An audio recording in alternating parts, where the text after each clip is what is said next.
Now, we know in Ireland there's lots of different kinds of songs and music. There are songs for love, there are songs for rebellion, there are songs for sorrow, and all manners of songs. And to go over the songs, there is instruments. We have all manners of instruments. There is whistles, there is pipes, there is everything. And of course, one of the most important instruments in Ireland is a bowline. And the bowline, as we all know, is a little goat skin with a bit of wood. And the bowline has been here for thousands and thousands and thousands of years.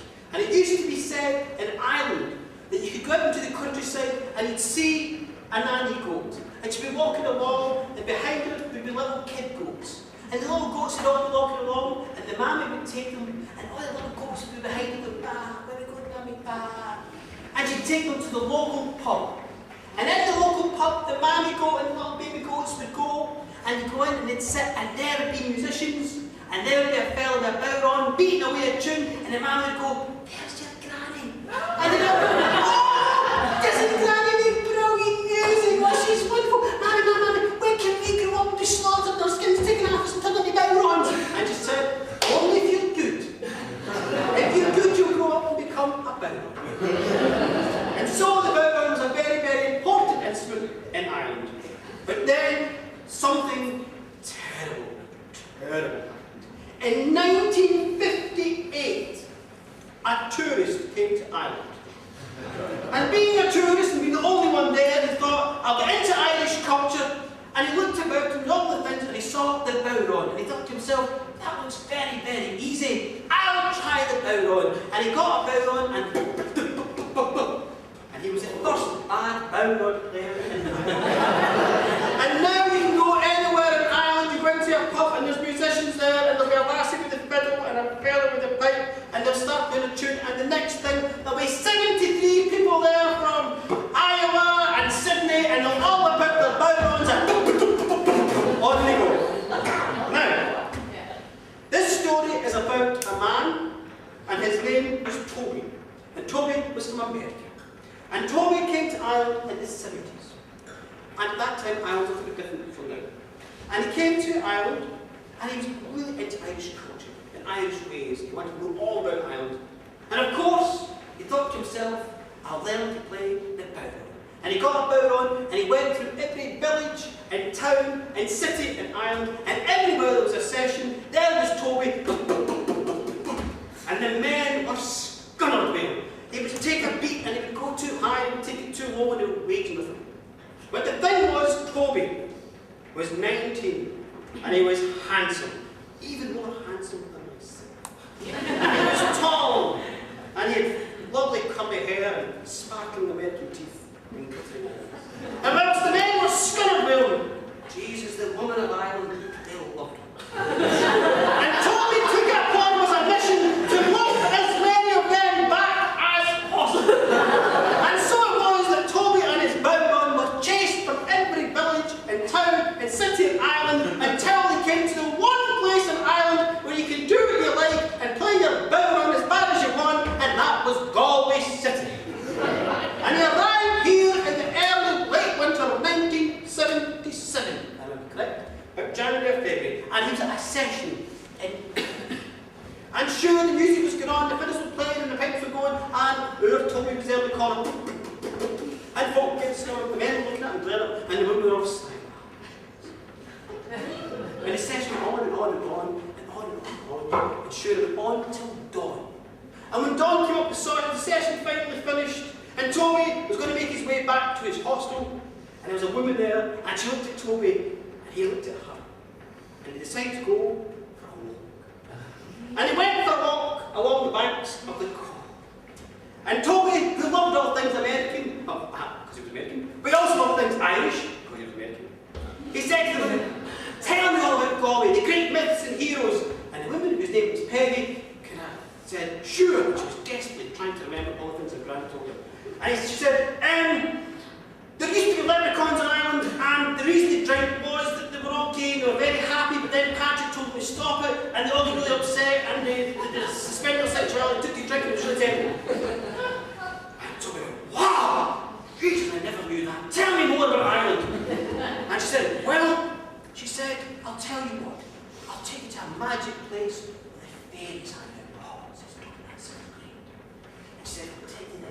And she took along the banks of the corridor, and she went through a screen of trees, and she came to a bit of grass. And the grass was frosty, but the sun was up, and Peggy was hungry. And she looked at Toby, and Toby looked at her, and she said, Toby, this is where the fairies are. And it said if you come here and make a wish, the fairies will make your wish come true.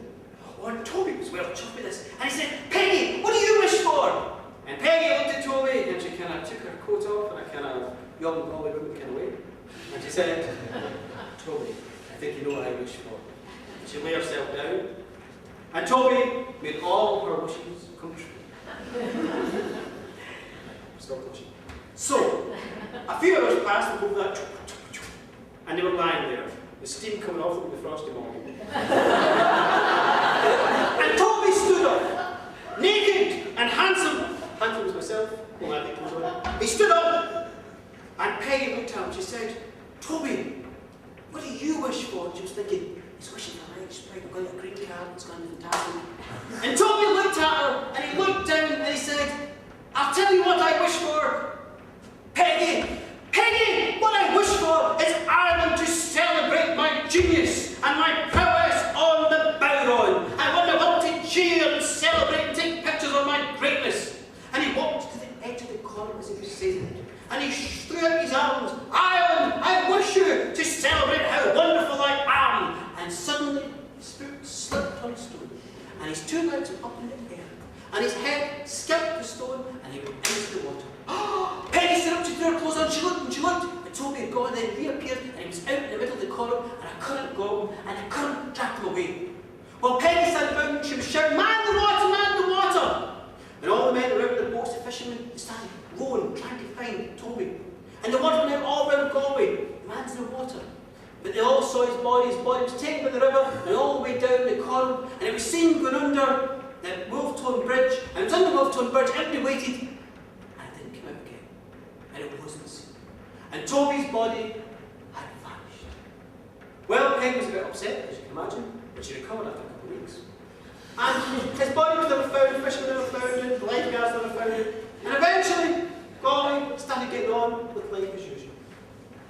The thing is, something very strange had happened to Toby's body, and I will tell you what it is.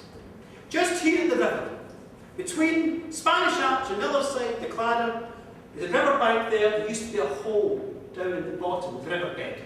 And Toby's body, as it was bubbling through the current there, had been caught in the hole. And it was stuck inside a hole just in the river there. You could look out the window, you could see where it was. And it was caught in a hole.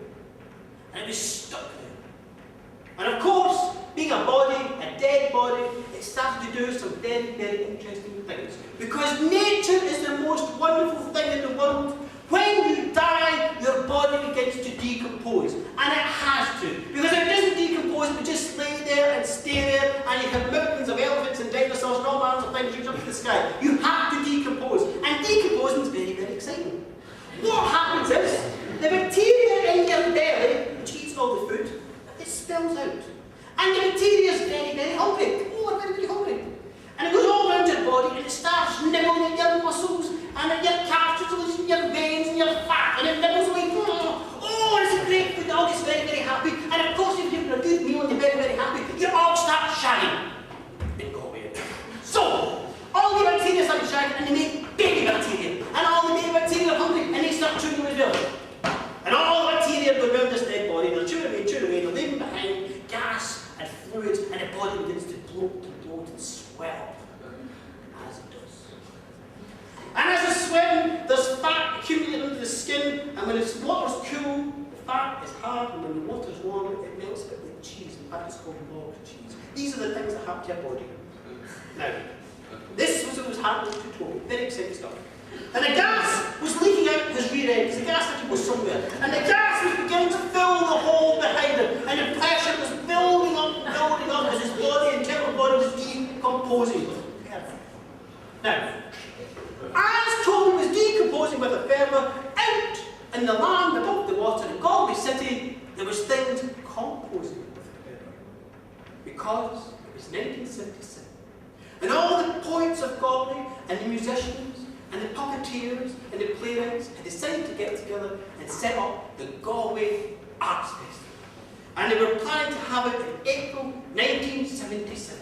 And they all wrote poems and they all wrote songs, and they were planning for months and months and months.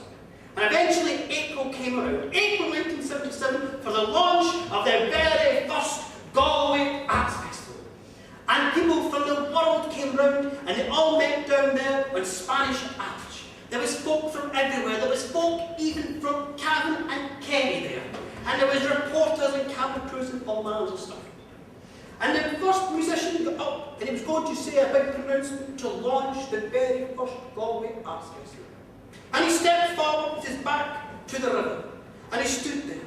And the river was low, and the sun was high, and it was a nice warm day, and in the water, the gas behind Toby was getting stronger and stronger, more and more feverish. And then, suddenly, as your man stood up, there was a mighty pop! And out jumped Toby's bald body like a cork from a champagne bottle, and whipped through the air. Woo!